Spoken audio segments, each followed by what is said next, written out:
በስመ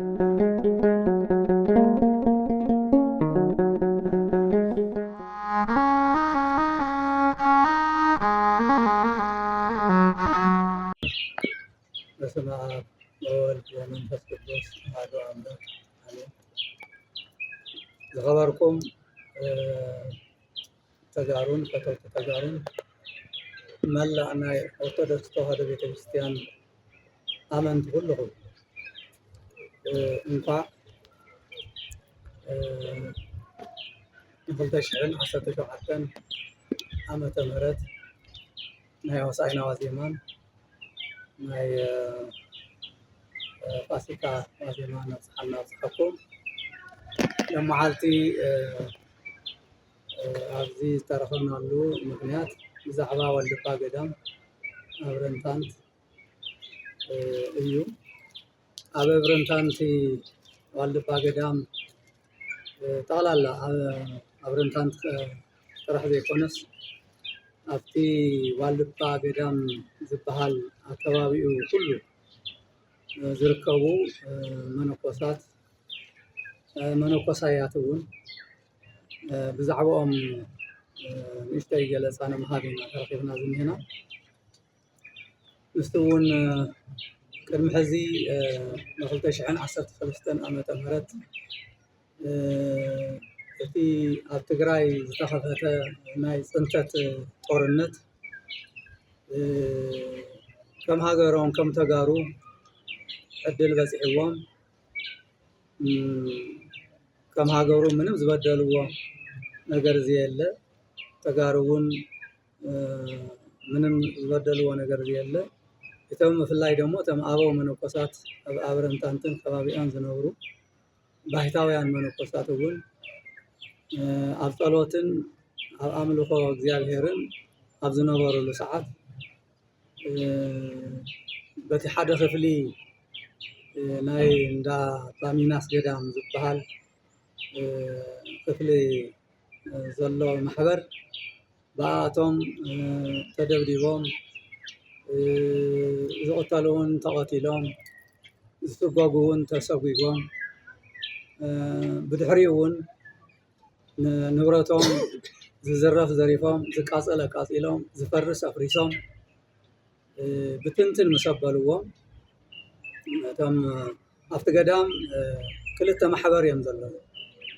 ክልተ ማሕበር እቶም ሓደ ማሕበር ቤተ ኣቡነ ጣይመ ክርስቶስ ይበሃሉ። እቶም ሓደ ማሕበር ድማ ቤተ ሚናስ ማሕበር ይበሃሉ። እዚኣቶም ቤተ ሚናስን ቤተ ጣይመ ክርስቶስን ኣብ ዋልድባ ገዳም እዮም ዝነብሩ ክልቲኦም ማሕበር።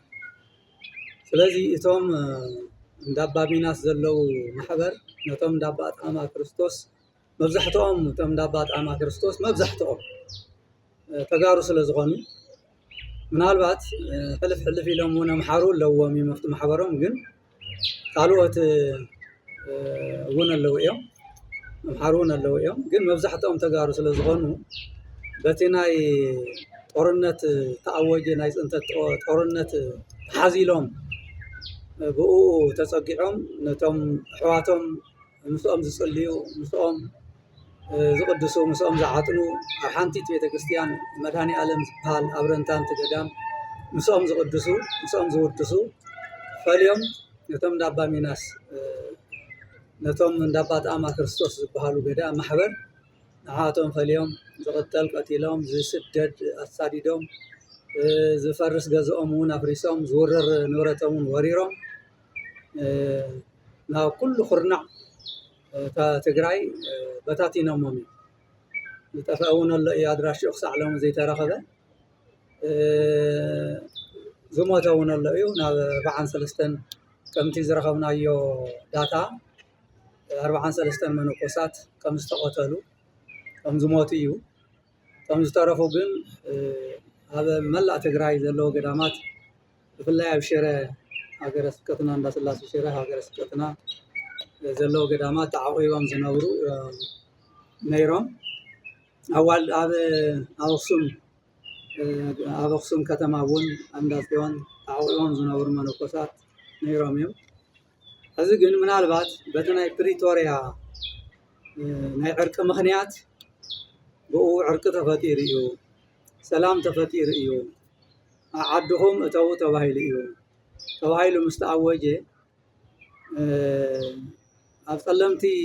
ጸለምቲ ፈሊሶም ዝነበሩ ተፈናቂሎም ተመዛቢሎም ዝነበሩ ምእመናን እውን ክምለሱ እንተለዉ ናብ ጸለምቲ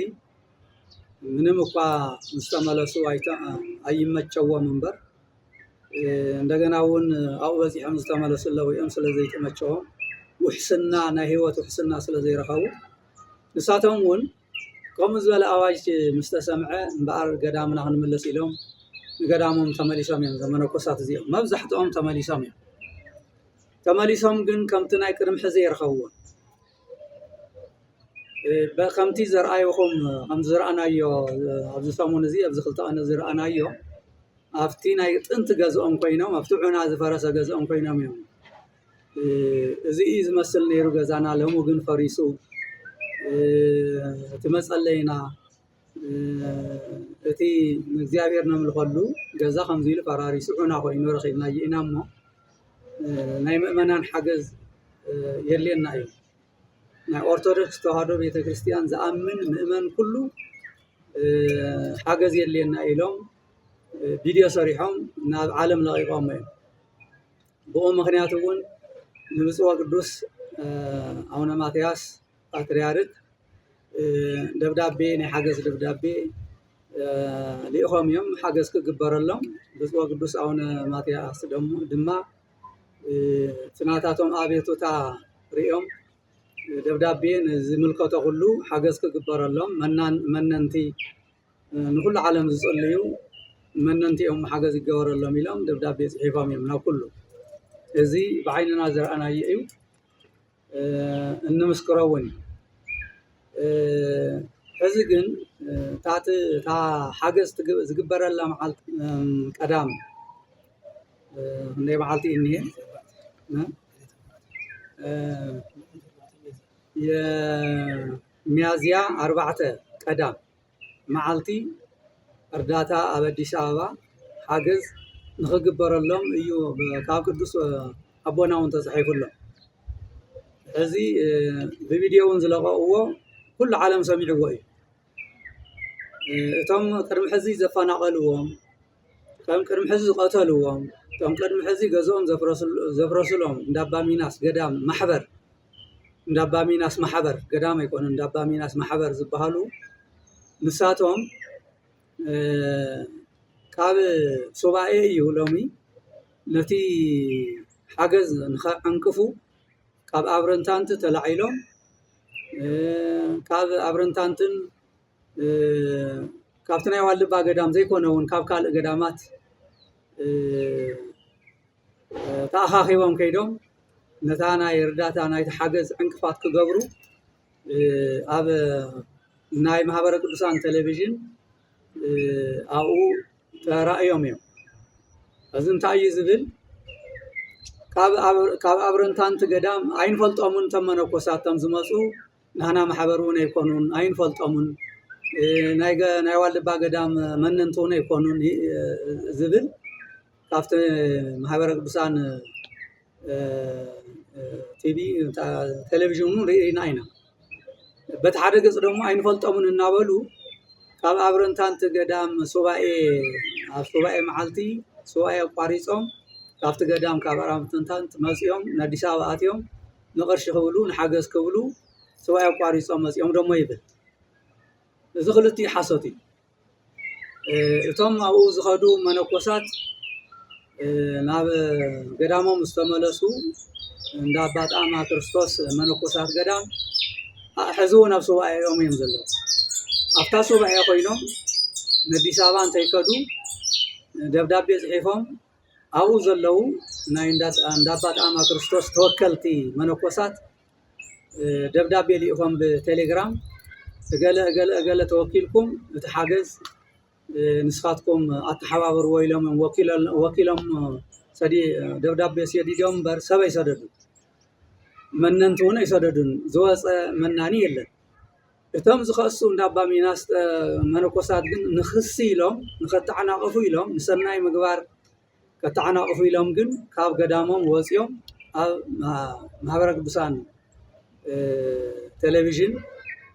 ክኸሱ ተራእዮም እዮም ርኢናዮም ኢና ተፅሕፎም ርኢናዮም ኢና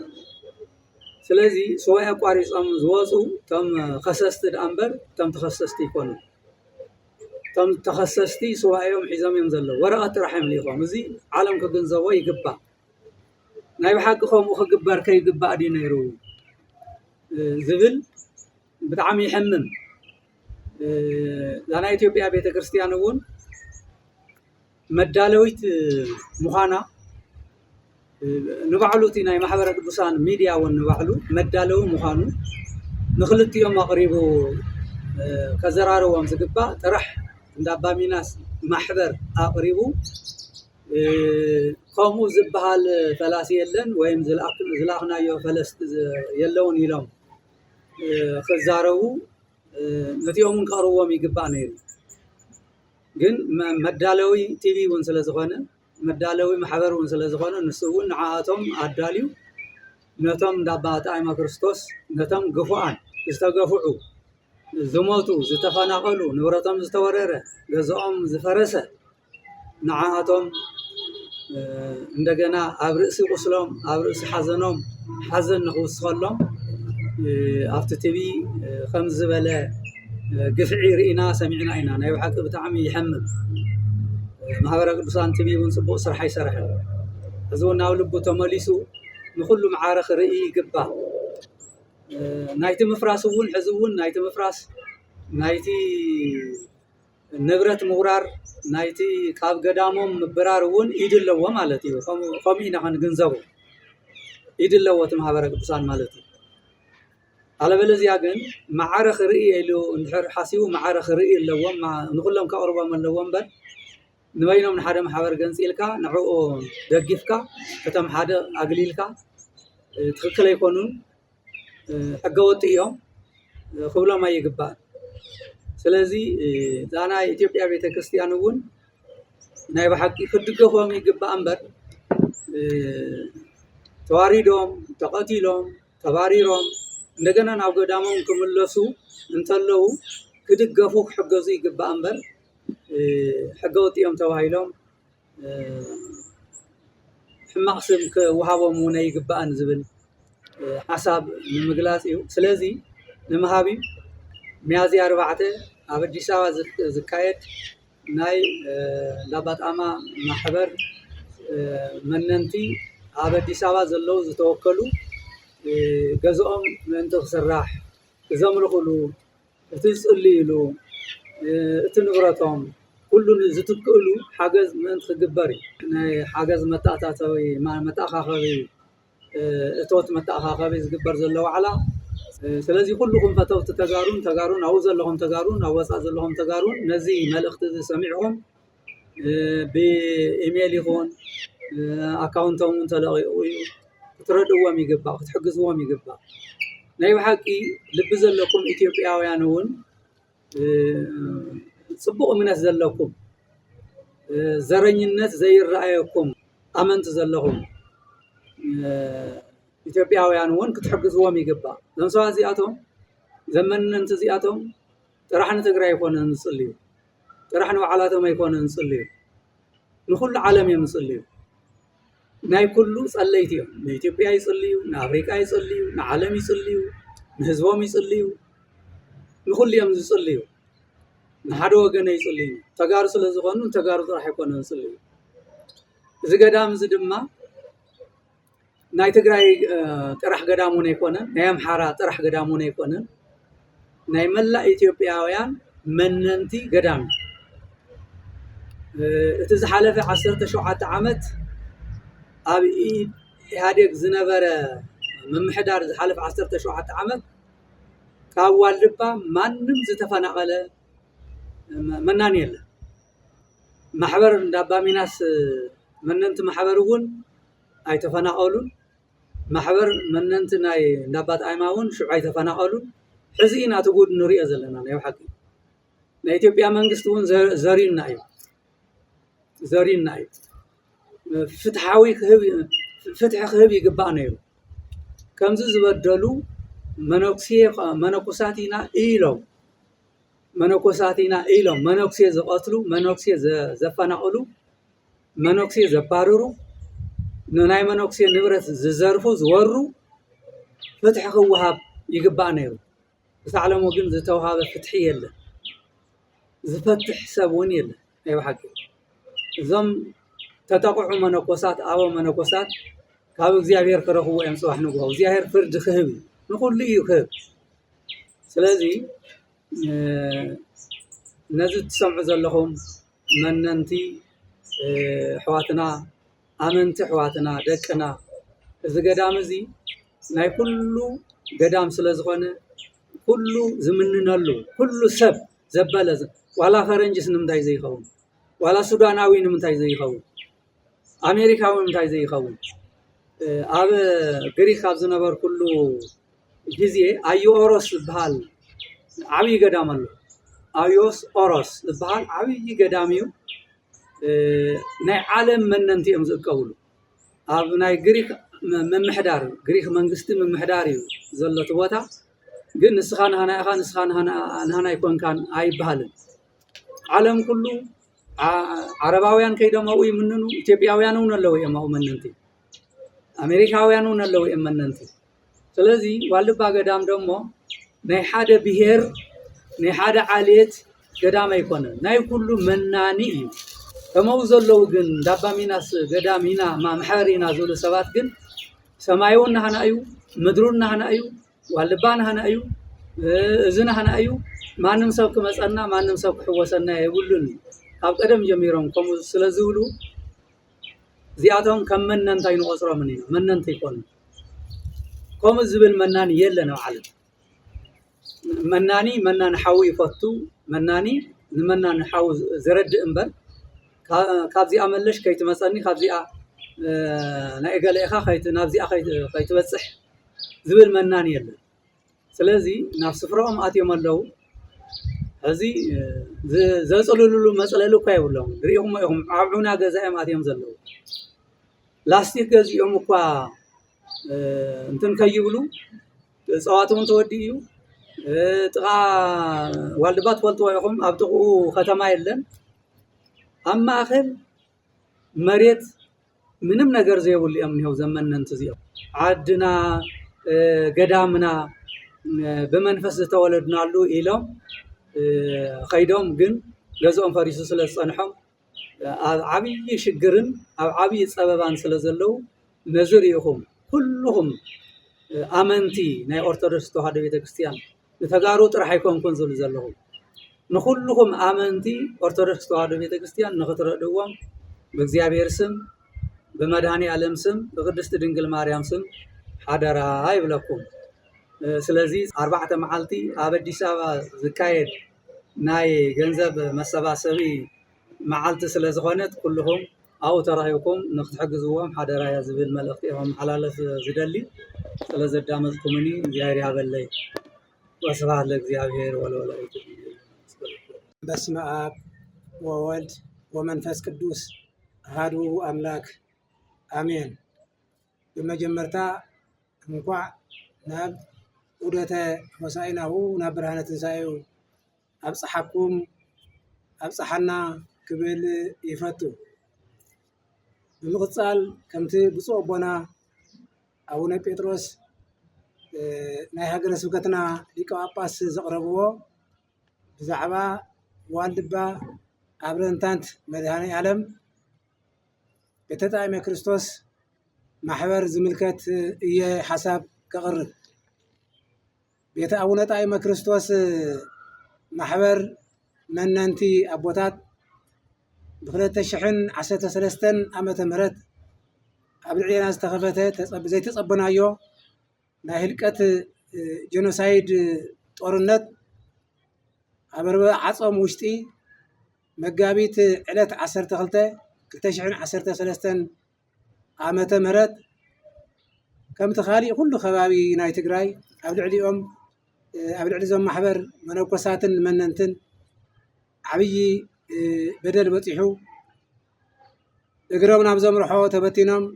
ዝደኸሙ ተታሒዞም ተቐጥቂጦም ተቐቲሎም በቢ ዝኸድዎ ጠፊኦም ናብ መላእ ትግራይ ተበቲኖም እዮም። በዚህ መሰረት እቶም ዝበዝሑ ኣብዚ ኣብ ርእሰ ከተማ ናይ ሃገረ ስብከትና ሽረ እንዳስላሴ ርእሰ ከተማ ኣብ ደብረ ኣባይ ኣቡነ ሳሙኤል ገዳም ኣብ ደብረ ማርያም ዝሃይዳ ኣቡነ ቶማስ ገዳም ኣብ ማይ ወይኒ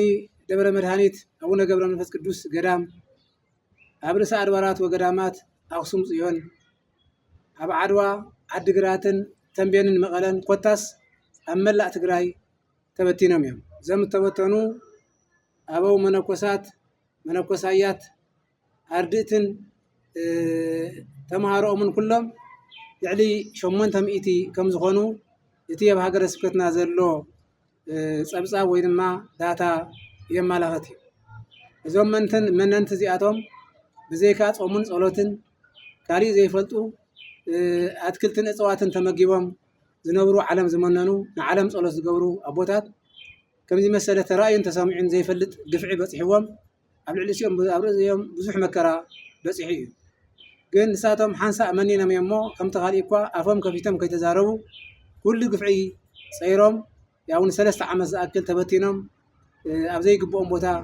በቆዶ ከተማ በቆዶ መዕረፊ ዘይብሉ ቦታ ተበቲኖም ብዙሕ ጽዋትዎ መከራ ተቐቢሎም እዮም። እዚ ድማ በቲ ናይ ፕሪቶሪያ ውዕል መሰረት አንጻራዊ ሰላም ተረኺቡ ኩሎም እኳ ተዘይኮኑ ተወሰኑ ሰባት ናብቲ መዕረፊኦም ተኸዱ። ግን እቲ መዕረፊኦም ዝነበረ ቤት ማሕበር ዓብይ ገዛ ነርእዩ ንዋልድባ ትፈልጥዎ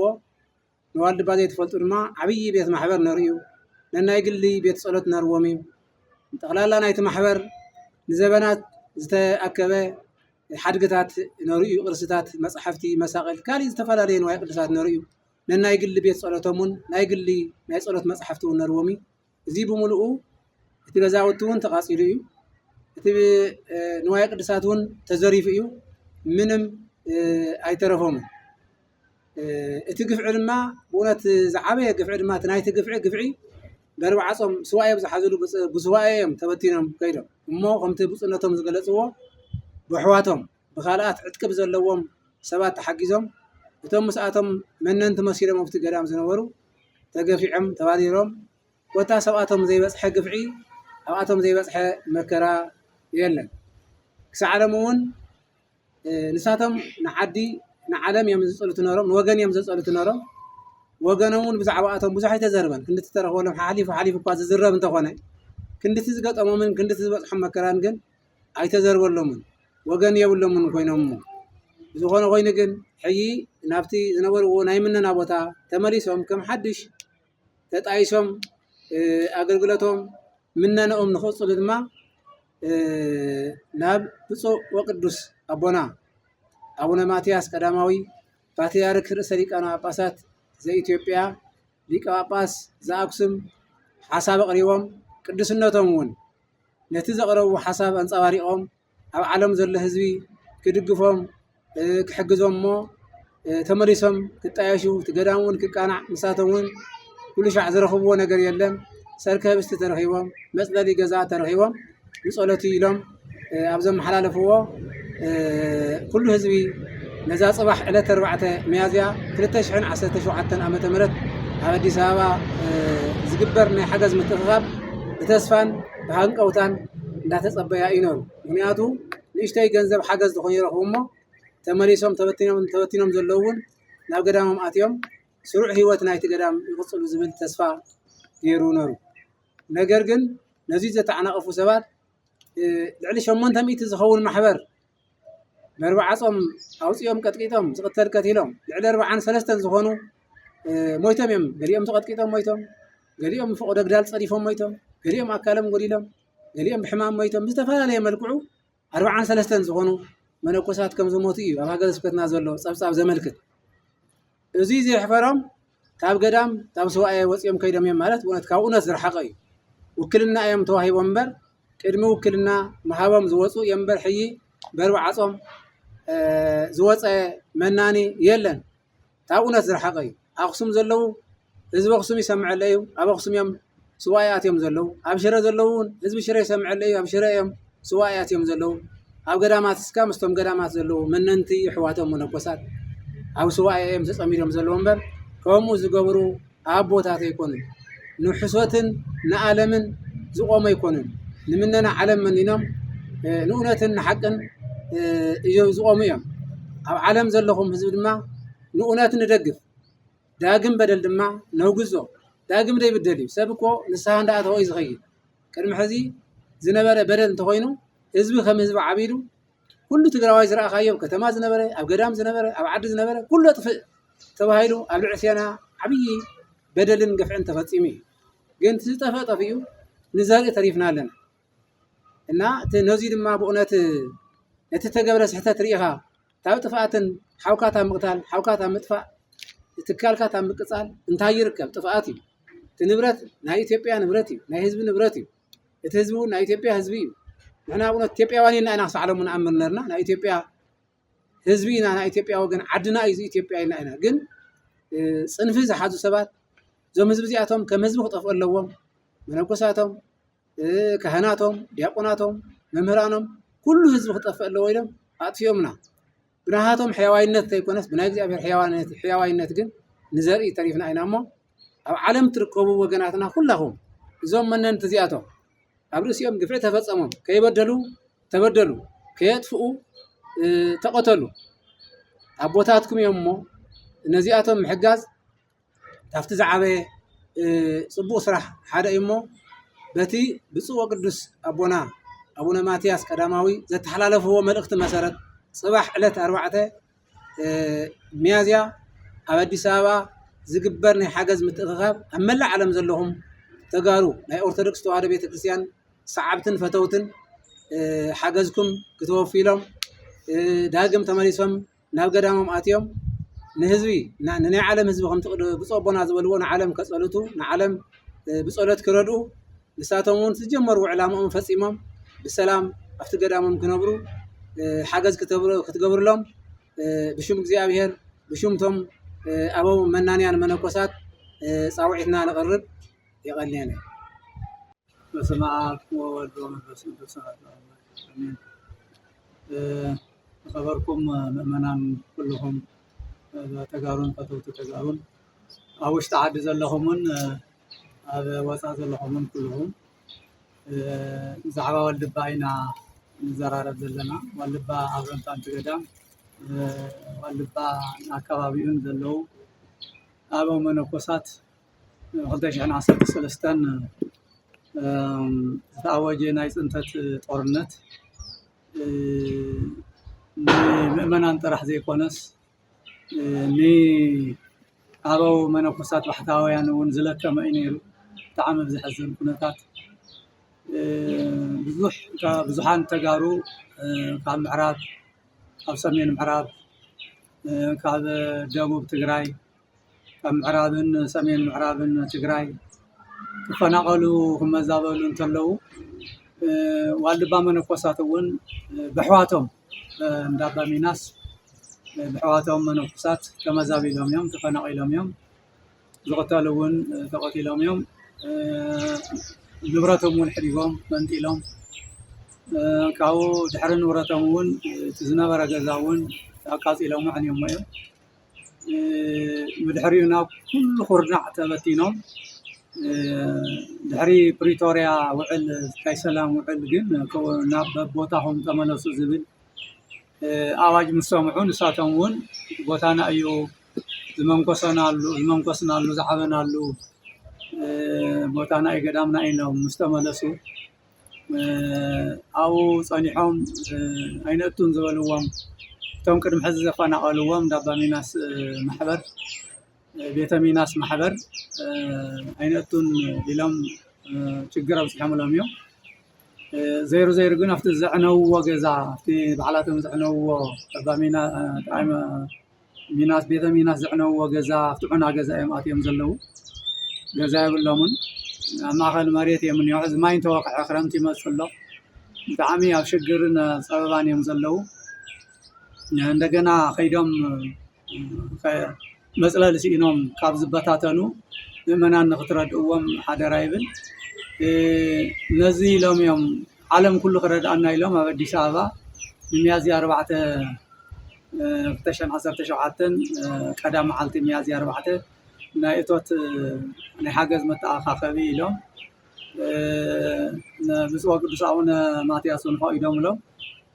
ድሓር ግን ደድሕሪኦም ስዒቦም እቶም ጸላእቶም እቶም ዘባረርዎም እቶም ዝቐተልዎም ደድሕሪኦም ስዒቦም በፍጹም እዚኣቶም ኣይንፈልጦምን ክግበር የብሉን ሓገዝ እውን ክግበር የብሉን ኢሎም ተቃይሞም እዮም ምስ ተቃወሙ ደሞ ሓደ ጳጳሳት ከምቲ ንሰምዖ ዘለና ሓደ ጳጳሳት እውን እቲ ናታቶም ተቃውሞ ተቐቢሎም ሓቁኹም ኢኹም ብደንቢ ተቃወምዎም ፍጹም ሓገዝ ክግበረሎም የብሎምን ዝብሉ ጳጳሳት እውን ኣለዉ እዮም ስለዚ ብጣዕሚ ይሕዝን ሓደ እንሳቶም እውን እቶም ዝቃወሙ ዘለዉ መነኮሳት ኢና ባህልቲ እዮም መነንቲ ኢና ኢሎም ኣብ ዋልባ ገዳም እዮም ዝነብሩ ዘለዉ እቶም ጳጳሳት እውን እንተኾነ ንዓኣቶም ሰሚዖም ሓገዝ ክግበር የብሉን ኢሎም ናታቶም ተቃውሞ ክሰምዑ ኣይነበሮምን ከዳምፁ ኣይነበሮምን ረኣይዎ ኩልኹም ዝቃል እዚኣ ብደንቢ ስምዕዋ ማዕረ እቶም ጳጳሳት እውን ክንዲ ተበዲሎም እዮም እሞ ንክሓሶም ክንዲ ተጎዲኦም እዮም እሞ ንሓግዞም ክንዲ ዝብሉ ሓቆም እዮም ተቃወምዎም በፍጹም ኣብ እግሮም ክረግፁ የብሎምን ገዛውን ክሰርሑ የብሎምን እርዳታውን ክወሃቡ ክሕገዙ የብሎምን ኢሎም ተቃወሙ ጳጳሳት ንሰምዕ ኣለና ኢና በዚ ምክንያት ኢና ንሕና እውን ናይ ትግራይ ኦርቶዶክስ ተዋህዶ ቤተክርስትያን ኣቦታት ካብታ ናይ መዳለዊት ኣነ እየ ትብል ብትዕቢት ዝተወጠረት ናይ ኢትዮጵያ ቤተክርስትያን ሰብ እንተሞተ ግዲ ዘይብላ ኣቦ እውን እንተተሰደደ እንተሞተ መናኒ እንተጠፍአ እንተሞተ እንተተሓረደ ምንም ግዲ ዘይብላ ቤተክርስትያን ናይ ኢትዮጵያ ቤተክርስትያን እዝን ክንድዝን ርኢና ኢና እውን ርእስና ክንክእል ኢና ኢልና ተገንፂልና ዝወፃና ማለት እዩ ስለዚ እዚ ተዓዚብኩም እዛ ናይ ኢትዮጵያ ቤተክርስትያን እዚኣ እውን ክሳዕ ሎሚ ናብ ልባይ ተመለሰትን ዝኒሃ በፍጹም ናብ ልባይ ተመለሰትን ዝኒሃ ብፁዕ ቅዱስ አቡነ ማትያስ ክፈቅዱ እንተለዉ እቶም ካልኦት መነኮሳት ጳጳሳት ኣይንፈቅድን ኢሎም ክቃወሙ ብጣዕሚ ይሕዝን ስለዝሰማዕና ኢና ስለዝተረዳእና ኢና ኩሎም እኳ እንተዘይኮኑ ሓደ ጳጳሳት ዝቃወሙ ጳጳሳት ኣለዉ እዮም ቤተ ጣዕመ ክርስቶስስ በፍጹም ዋልባ ክኸዱ የብሎምን ኣባረርዎም ዓይነት ናብ ቦታኦም ክምለሱ የብሎምን ኣባረርዎም ዓይነት ከምኡ ዝገብሩ ጳጳሳት እኒሄው እዮም ብደንቢ ኢና ሰሚዕና ኣዳሚፅና ስለዚ ምፍላይና እውን እዚ እዩ በቃ ገና ናይ ኢትዮጵያ ቤተክርስትያን ገና ናብ ልባ ዘይተመለሰት ዕርቂ ትብል ዘላ ንዕርቂ እውን ዘይተዳለወት ዕርቂ ዘይትፈልጥ ሰላም ዘይትፈልጥ ብትዕቢት ዝተነፍሐ ዝተወጠረት ናይ ኢትዮጵያ ቤተክርስትያን ሕዚ እውን ናይ ዋልድባ መነንቲ ኣብ ዋልድባ ከይዶም ከይምንኑ ተቃወምዎም እትብል ቤተክርስትያን ከመይ ጌርና ምዛ ቤተክርስትያን እዚኣ ክንነብር ንኽእል ዳ ስለዚ ኩልኩም ክትርድኡ ይግባኣኩም በዚ ኢና እውን ዝተፈለና ማለት ይከኣል ስለዚ ክንረድኦም ይግባእና እዩ ሓቂ ክንሕግዞም ይግባእ ዝብል መልእኽቲ ከመሓላለፍ ዝግባኣኒ ብፁዓን ሊቃነ ጳጳሳት የተከበራችሁ የዚሁ ጉባኤ ተሳታፊዎች ወንድሞቻችን ለዚሁ መልካም የሆነ እግዚአብሔር የሚወደው ሰውም የሚወደው ተግባር ተሳታፊ ስላደረገን እግዚአብሔር አምላካችን የተመሰገነ ይሁን። እንግዲህ ሰው በዚህ ዓለም ሲኖር ቋንቋ የተለያየ ነው። ቤትም እንዲያው መቼም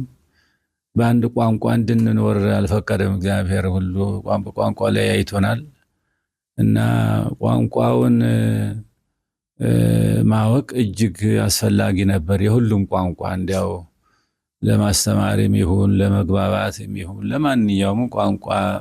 ቋንቋ ማወቅ እጅግ አስፈላጊ ነገር ነው።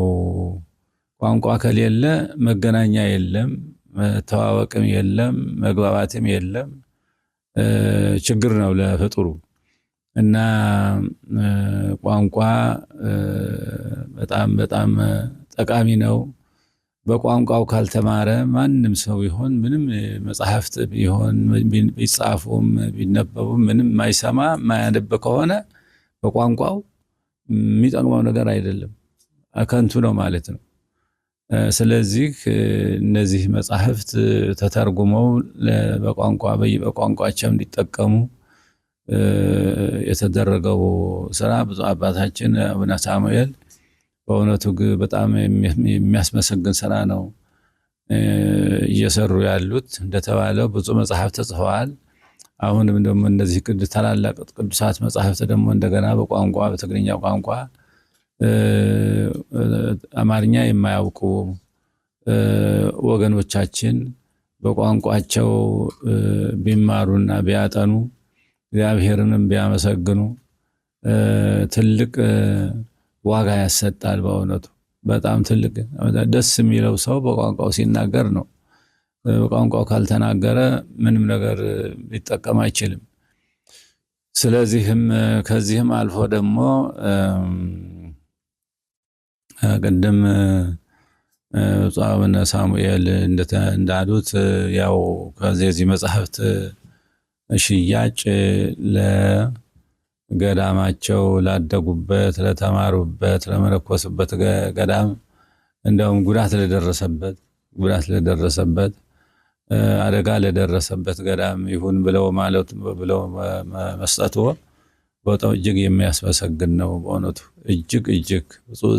ዘይሌቡ ላዕለ ነዳይ ወምስኪን ይላል መጽሐፋችን። ለተቸገሩ ሰዎች እንደው ለተቸገሩ ወንድሞቻችን አባቶቻችን የሄዱትም ሂደዋልና ለተረፉት ይጠቅማቸዋልና ደግሞ ገዳሙን እንደ አዲስ ለማቀናት እንደገና ጥረት እያደረጉ ነው። እንደሰማሁት እንደነገሩ እነሱም መጥተው እንደነገሩን እና በዚህ ጊዜ ሊደርስላቸው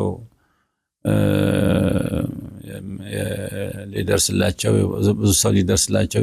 ይፈልጋሉ፣ ሊረዳቸው ይፈልጋሉ። በችግር ጊዜ ውስጥ ነው ያሉት እና ይህንን ስጦታ ማድረጎ ለነሱ ትልቅ እርዳታ ነው፣ ትልቅ ተስፋ ነው፣ ትልቅ ዋጋ አለው። እግዚአብሔር ነው ዋጋ በእግዚአብሔር ዘንድ ያስመሰግናልና እግዚአብሔር ይስጦት። በእውነት አባታችን እንግዲህ እነዚህ መጽሐፍት እንግዲህ ለሁሉም እንዲዳረሱ ማድረግ ደግሞ የሁላችንም ኃላፊነት ነው። ሁላችንም እንደው ማስተዋወቅ እንደው በሚቻለው ሁሉ እንዲሰራጩ እና እንዲደርሱ ለሚፈለጉ በቋንቋው ለሚጠቀሙ ሰዎች እንዲደርሳቸው ማድረግ ደግሞ ተገቢያችን ነው እና ብፁዓን አባቶችም የሰጣችሁት ምክር፣ የሰጣችሁት ምስጋና፣ ሊቃውንትም መልአከ ብርሃናትም ሁላችሁም በዚህ የተገኛችሁ አባቶችም ወንድሞችም ይህንን በዓል ለማክበር እዚህ ስለተገኛችሁ እናመሰግናችኋለን። ይሄም መጽሐፍት እንግዲህ ብፁዕ አቡነ ሳሙኤልም ብዙ እስካሁን ድረስ ጽፈዋል፣ ወደፊትም ይቀጥላሉ ብዬ ተስፋ አደርጋለሁ። አንዴ ከፍቶላቸዋልና በሩን ሁሉ ጊዜ ያው ይቀጥሉበታል ብዬ ተስፋ አደርጋለሁ እና እግዚአብሔር ይባርከን ሁላችንንም። ይህንን መጽሐፍት ለማረክም ስላበቃን አምላካችን የተመሰገነ ይሁን። እግዚአብሔር አምላክ እድሜና ጤና ይስጥልን። አባታችን እግዚአብሔር ይባርከው፣ እግዚአብሔር እድሜና ጤና ይስጠው። ሁላችንንም እግዚአብሔር ይባርከን፣ ይቀድሰን፣ ሰላማዊ ቀን ያውለን። እነዚህም መጽሐፍት ከሚመለከታቸው ከሚፈልጉት ምዕመናን ደርሶ እንዲጠቅማቸው ጸሎታችንም ምኞታችንም ነውና እግዚአብሔር ይባርከን፣ ይቀድሰን፣ ሰላማዊ ቀን ያውለን። አቡነ ዘበሰማያት ንዚን ወክሙ በመሰረቱ እኔ ከየትም አላገኘሁትም፣ ከየትም አላመጣሁትም። ቤተክርስቲያን ሀብት ነው። የቤተክርስቲያን ሀብት አባቶቻችን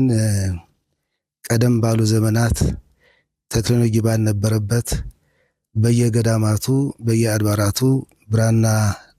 ዳምጠው ቀለም በጥብጠው ያወረሱን ከዛም ዘመን ባመጣው ቴክኖሎጂ ደግሞ ቤተክርስቲያኒቷ በየቋንቋው ስታትማቸው የነበሩ መጻሕፍት ናቸው። መጽሐፍ ቅዱስ መቼም ምን እንደሆነ መተርጎም የሚያስፈልገው አይደለም። በራሱ ሃይማኖት ነው፣ ሕይወት ነው፣ ሕግ ነው። ስለዚህ ነገር ግን ዘመናችን በጣም የተወሳሰበ ዘመን እንደመሆኑ መጠን ሰው በሚረዳው ቋንቋና በሚገባው ቋንቋ መገልገልም ስለሚፈልግ የቤተክርስቲያን ሊቃውንት ይሄ ሊያስፈልጋቸው ይችላል። ነገር ግን ቋንቋ ለማያውቁ ሰዎች ደግሞ ግዕዙን ብቻ ስለሚከብዳቸው በቋንቋ እንዲገለገሉ ያስፈልጋልና ከዚህ አንጻር ለቤተክርስቲያን መገልገያ ይሆን ዘንድ ምእመናንም በሃይማኖት ይጠነክሩበት ዘንድ ወጣቶችም በራሳቸው ቋንቋ ሃይማኖታቸው እንዲያውቁ የሚደረግበት ዘመን ላይ ስላለን ይህንን በማሰብ አንዳንድ ጊዜ በትርፍ ጊዜ ከጀመርኩት ረጅም ጊዜ ሆነዋል፣ ግን ቀስ በቀስ እዚህ ደርሰዋል። ስለዚህ ቅዱስ አባታችን ብፁዓን ሊቃነ ጳጳሳት የዚህ ተገኝታችሁ ያው የራሳቸውም ስራ ነው፣ የኔ ስራ ብቻ አይደለም፣ የጋራ ስራችን ነው። ይህንን ስለባረካችሁት ቤተክርስቲያን እንድትገለገልበት እኛ እንድንገለገልበት ስለፈቀዳችሁ በጣም ከልብ አመሰግናለሁ። በዋናነት የዚህ መጽሐፍ ሽያጭ አሁን እኔ ልጠቀምበት አይደለም፣ 30% ለወደመውና ለፈረሰው ላደግኩበት በምንኩስና ለተገኘሁበት ለዋልድባ ገዳም ይሆን ዘንድ ነው። ገዳሙ የነበረ እንዳልነበር ሆነዋልና አባቶች በሸራ ወጥረው ፀሐይ ላይ ወርጭ ላይ የተፈራረቀባቸው የሞቱት ሞተዋል። በቤት የተረፉትን ግን ለነሱ ለማዳን ሲባል ለነሱ ካለችኝ ገንዘብ ከምሰጣቸው የለኝም ገንዘብ ግን ይሄ መጽሐፍ ተሽጦ ህትመቱን ከመለሰ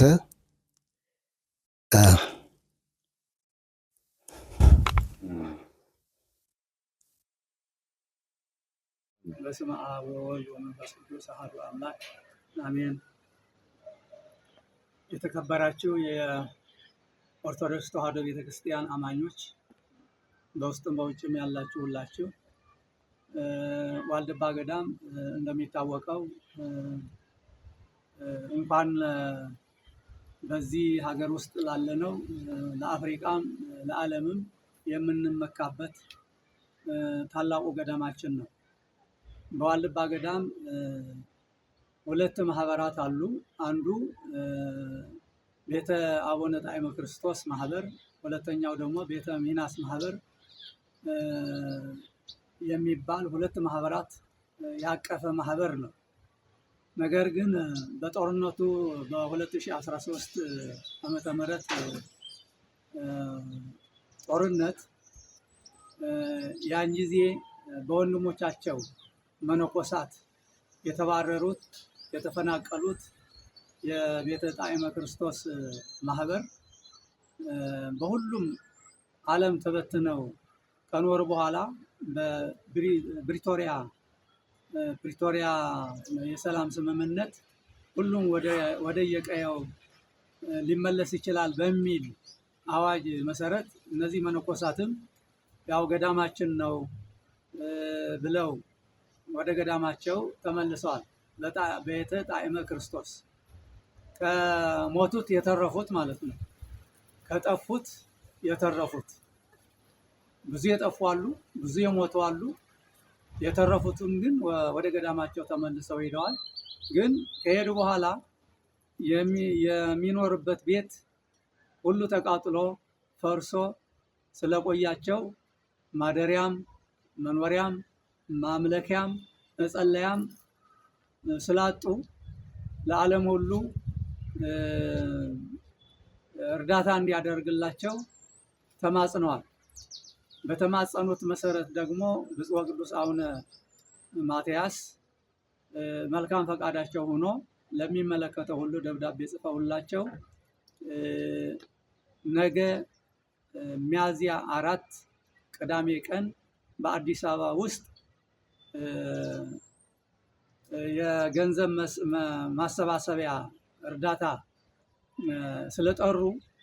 ሁላችሁም አማኞች በኢትዮጵያም ያላችሁ በትግራይም ያላችሁ በአዲስ አበባም ያላችሁ በውጭ ሀገርም ያላችሁ አበው መነኮሳት መናኞች ባሕታውያን ስለሆኑ ለሁላችሁ እንዲጸልዩላችሁ በጸሎት እንዲያግዟችሁ እንዲረዷችሁ እናንተ ደግሞ በሚቻላችሁ በሀብታችሁ በእውቀታችሁ በገንዘባችሁ እንድታግዟቸው ነገ ቅዳሜ ሚያዝያ 4 በአዲስ አበባ በሚደረገው የገንዘብ ማሰባሰቢያ ጉባኤ ተገኝታችሁ በአካል የማትገኙ ደግሞ አካውንታቸው ጽፏል፣ ለዓለም አስታውቋል። ስለዚህ በውጭም ያላችሁ ወደ አካውንታቸው እንድትልኩላቸው እንድትረዷቸው። ስለዚህ እነዚህ መናኞች የመነኑት ለአንድ ብሔር አይደለም፣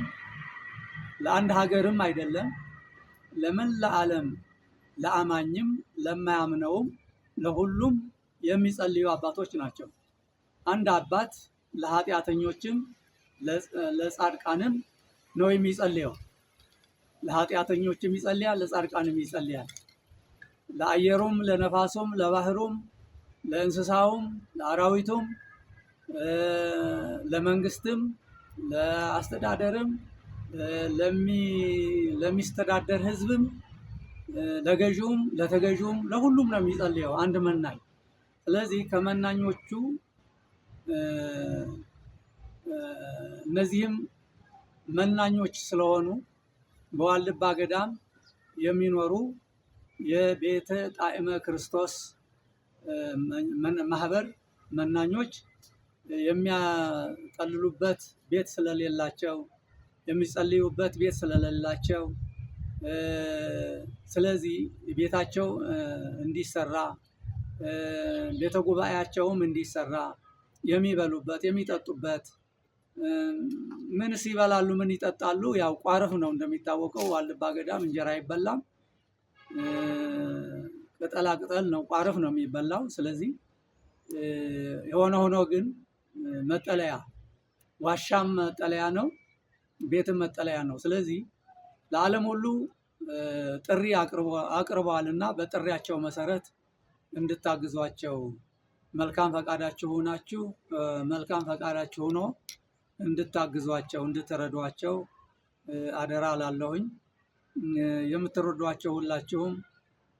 እድሜያችሁ ይባረካል፣ ልጆቻችሁም የወለዳችኋቸው ልጆቻችሁም ያድጋሉ።